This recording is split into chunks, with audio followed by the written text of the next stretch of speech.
दोस्तों, आज मैं आपको ठंड में गरीब सास की 4 कामचोर बहुओं की कहानी सुना रही हूँ। पूर्णिमा के 4 बेटे थे और 4 ही बहुएं आनी थी। बहुओं के आने से उसे काम का आराम मिलेगा और वह मज़े से रहेगी। पूर्णिमा यही सोच रही थी कि 4 बहुओं के आने से पूरा घर खुशियों से भर जाएगा। मैं अब आराम करूँगी, वैसे भी अब मुझसे इतना काम नहीं होता। उनके जाने के बाद से मैंने अपने बच्चों को पाल पोस कर बड़ा किया है। बस अब मुझे इस काम से छुटकारा चाहिए। अब इस उम्र में मुझसे कुछ काम होता भी नहीं और मुझे आराम भी तो चाहिए। पूर्णिमा ने यह बात अपने चारों बेटों को बताई। सच में ही पूर्णिमा ने सारी उम्र मेहनत ही की है। उसके चौथे बेटे के जन्म के कुछ महीनों बाद ही उसके पति एक सड़क एक्सीडेंट में मर गए थे। तब से पूर्णिमा ने घर बच्चों के साथ साथ अपने पति की दुकान भी संभाली। फिर जब बच्चे बड़े हुए तो सबने अपनी अपनी एक अलग दुकान खोल ली। अब कहीं जाकर पूर्णिमा ने यह बात अपने बेटों से कही। बड़े बेटे रमन ने कहा, हाँ माँ, आप ठीक कह रही हो, अब हमें शादी करनी चाहिए। बाकी बेटों ने भी हामी भर दी। तब पूर्णिमा बड़ी खुश हुई और उसने जल्दी ही लड़कियां ढूंढना शुरू कर दिया। लगभग 2 महीनों में ही चारों का रिश्ता हो गया और एक ही दिन एक ही साथ चारों की शादी कर दी। तब पूर्णिमा ने कहीं जाकर चैन की सांस ली। पूर्णिमा सोचती है, अब मैं आराम करूंगी। अब मेरी 4 बहुएं आ गई हैं, चारों ही घर संभालेगी, मुझे बड़ा आराम मिलने वाला है। और आगे तो सर्दियां भी आ रही हैं। अब मुझे बैठे बैठे चाय नाश्ता और खाना मिला करेगा। एक बहू चाय बनाएगी तो एक नाश्ता और दूसरी बहुएं खाना बनाएंगी। कोई दिन का खाना बनाएगी तो कोई रात का। और मेरा जीवन अब खुशी खुशी कटेगा। पूर्णिमा ने बिना दहेज की शादी की थी। वो तो बस घर में सुख शांति चाहती थी।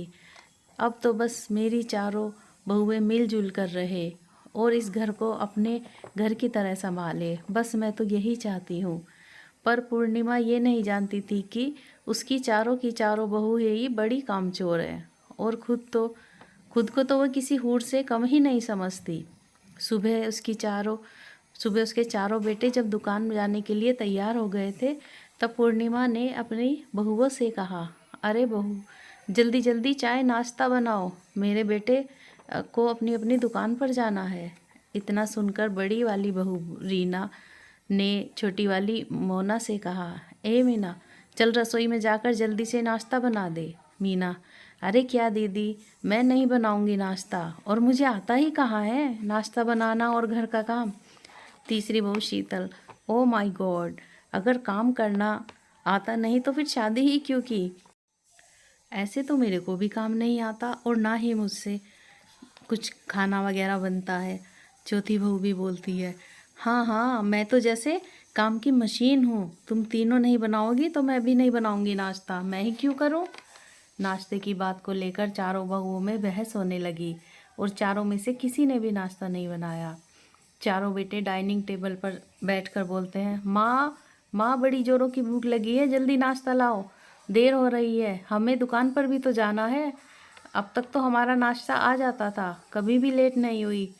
पूर्णिमा बोलती है, रुको बेटा, मैं किचन में जाकर देखती हूँ कि वहाँ क्या हो रहा है। वह किचन में जाती है तो देखती है कि किसी बहू ने कुछ भी नहीं बनाया। अरे बहू, क्या कर रही हो, अभी तक नाश्ता नहीं बनाया क्या, मेरे बेटे को देर हो रही है। बड़ी बहू बोली, नहीं माँ जी, अभी तक नहीं बनाया नाश्ता, सब की सब महारानी है, किसी को काम आता ही नहीं। पूर्णिमा, अरे बड़ी बहू, तुम तो सबसे बड़ी हो और समझदार भी, तुम ही बना दो अभी नाश्ता, बाद में देख लेंगे कि किसे क्या करना है। रीना बोलती है, नहीं माँ जी, मैं बड़ी हूँ तो क्या हुआ, जब तक ये तीनों नहीं बनाएंगी तो मैं भी क्यों बनाऊँ, मैं नहीं बनाऊँगी नाश्ता। फिर सबने नाश्ता बनाने से मना कर दिया। पूर्णिमा अब खुद ही अपने बेटों के लिए नाश्ता बनाने लगी और उनको नाश्ता करा दिया। बेटे बोले, अरे ये क्या माँ, आज इतनी लेट क्यों कर दी खाना बनाने में। पूर्णिमा, ये तो तुम अपनी अपनी बीवियों से ही पूछो कि इतनी देर क्यों हो गई। तभी दूसरा बेटा बोलता है, माँ, ये सब आप ही देखो, हम अपने काम पर ध्यान दें या इन घर के झगड़ों पर। इतना कहकर चारों बेटे नाश्ता करके अपनी अपनी दुकान पर चले गए। बेचारी पूर्णिमा तो अब बीच में ही पिस गई। पूर्णिमा कहती है, देखो बहू, नाश्ता तो मैंने बना दिया, अब बर्तन और झाड़ू पोछे का काम है, वो तुम लोग कर लो।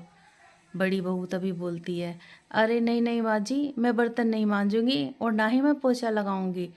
मैंने नेल एक्सटेंशन कराया हुआ है, ये मेरे ख़राब हो जाएंगे। तभी दूसरी बहू कहती है, और मेरे हाथ तो माँ जी देखो कितने सॉफ्ट हैं, मैं नहीं मांजूंगी बर्तन ना ही पोछा लगाऊंगी। तीसरी बोलती है, अगर ये दोनों काम नहीं करेंगी तो मैं भी नहीं करूँगी। और चौथी बोलती है, जब कोई राजी ही नहीं काम करने को तो मैं ही क्यों करूँ, सब कुछ मैं ही करूँगी क्या, मैं भी नहीं करूँगी। पूर्णिमा ने तो सोचा था कि 4 बहुएं घर में आएंगी तो मुझे थोड़ा आराम मिलेगा, पर हुआ तो सब उल्टा ही। अब पूर्णिमा का काम और बढ़ गया। पहले तो वह 5 लोगों का ही काम करती थी, पर अब तो 9 लोगों का काम करना पड़ रहा है। पूर्णिमा, अरे ये कैसी बहुएं आ गई मेरे घर, 4 की 4 ही काम चोर हैं, अब तो मेरा काम कम होने की बजाय और बढ़ गया है। उसके बेटों को उसके बेटे तो यही सोच रहे थे कि अब सारी जिम्मेदारी ख़त्म हो गई, हमने शादी कर ली, अब उन्हें घर के मामलों में बोलने की कोई आवश्यकता नहीं है। पर घर के अंदर का नज़ारा तो अलग ही था। बड़ी बहू बोलती है, माँ जी मेरा सिर दर्द कर रहा है, आप मेरा खाना मेरे कमरे में ही ला देना। दूसरी बहू कहती है, माँ मेरे पेट भी दर्द कर रहा है, मेरा खाना भी आप ला देना। तीसरी भी बोली, मेरे पैरों में दर्द हो रहा है, मेरा खाना भी कमरे में ला देना।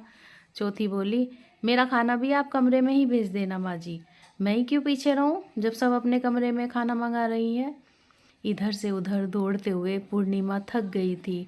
पूर्णिमा, हे मेरे राम, ये क्या हो गया, सोचा क्या था और क्या हो गया, मेरा तो पासा उल्टा ही पड़ गया। सोचा तो ये था कि बहू के आने से मुझे थोड़ा आराम मिलेगा, पर उल्टा तो मुझे ही इनका भी काम करना पड़ रहा है, मुझको ज़रा सा भी टाइम नहीं मिल रहा आराम करने का भी। इससे अच्छा तो मैं पहले ही ठीक थी, मुझे आराम करने का टाइम तो मिल रहा था। पूर्णिमा सारा दिन सुबह से शाम तक काम करती रहती थी, सुबह का नाश्ता, साफ़ सफाई, यहाँ तक कि बहुओं के कपड़े और दोनों समय का खाना। इतना सारा काम करके पूर्णिमा कुछ ही दिनों में बीमार पड़ गई और एक दिन किचन में काम करते करते वह वहीं बेहोश होकर गिर गई। बेटे तो घर पे थे नहीं और बहुएं अपने अपने कमरों में आराम कर रही थी। तभी बड़ा बेटा कुछ काम से घर आता है। उसने अपनी माँ को किचन में गिरा हुआ देखा तो बोला, माँ माँ क्या हुआ, उठो माँ उठो, क्या हुआ आपको, उठो माँ। और वह जल्दी से फिर माँ को अस्पताल ले गया। डॉक्टरों की लाख कोशिशों के बाद पूर्णिमा को होश आया। फिर घर पर आकर चारों बेटों ने अपनी अपनी बीवियों को बहुत डांटा, तुम्हें शर्म नहीं आती, मेरी माँ से घर का सारा काम करवाती हो और तुम सारा दिन बैठ के आराम करती हो। तुम लोगों की वजह से मेरी माँ आज बीमार हो गई, अगर इनको कुछ हो जाता तो अब हम तुम लोगों को यहाँ नहीं रखेंगे, निकल जाओ यहाँ से, हमें नहीं चाहिए ऐसी बीवी जो हमारी बूढ़ी माँ की देखभाल भी नहीं कर सकती। अपना अपना सामान बांधो और निकलो यहाँ से, और फिर यहाँ कभी मत आना। बहुएं कहती हैं, अरे नहीं नहीं ऐसा मत बोलिए, हमसे बहुत बड़ी गलती हो गई, हम आगे से ऐसा नहीं करेंगे, हमें माफ़ कर दो, हमें इस घर से मत निकालो। उन्होंने माफ़ी मांगी अपने अपने पति और सास से। फिर अगले दिन से सारी बहुएं काम करने लगी और पूर्णिमा आराम। अब जैसा पूर्णिमा ने सोचा था वैसा ही सब होने लगा। दोस्तों, अगर आपको ये कहानी पसंद आई हो तो like share comment and subscribe ज़रूर करें। Thanks for watching.